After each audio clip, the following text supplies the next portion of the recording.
Masjid Jami Ambon berdiri pada tahun 1860 Masehi di atas tanah wakaf yang diberi oleh seorang janda namanya Kerim.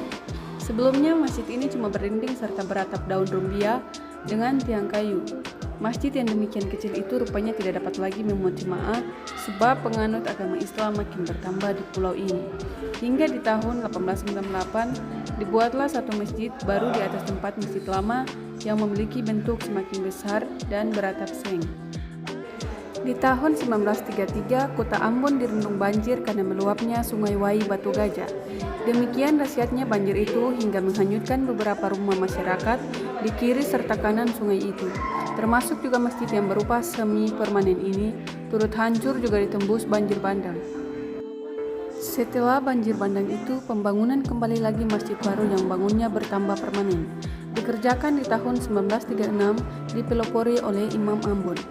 Perbaikan masjid yang permodalannya datang dari swadaya murni warga muslim Pulau Ambon ini baru bisa dirampungkan di tahun 1940.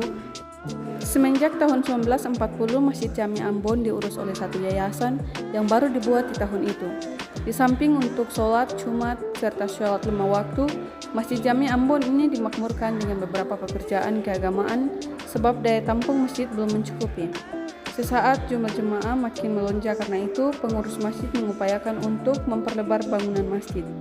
Tetapi karena masjid ini mempunyai riwayat spesial, karena itu di tahun 1960 penguasa perang wilayah Maluku menghibahkan tempat tanah yang terletak bersisihan dengan masjid yang sudah ada ini.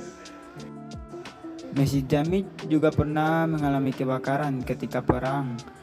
Tentara Jepang yang akan menggantikan tempat mereka di Indonesia dengan membuka keran minyak yang ada di samping hulu Sungai Wai, Batu Gajah, hingga permukaan sungai tergenangi oleh minyak yang terbakar, yang mengakibatkan Masjid Jami juga ikut terbakar. Begitu juga perihal dengan tentara sekutu multinasional. Sebelum menempati Pulau Ambon, mereka terlebih dahulu membombardir kota Ambon hingga menyebabkan kota itu hancur.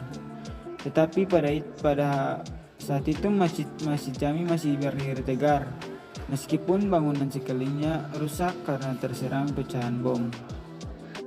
Masjid yang terdapat di dekat sungai serta menghadap ke pinggir laut pernah merasakan kerusakan karena ditembus ombak dan badai.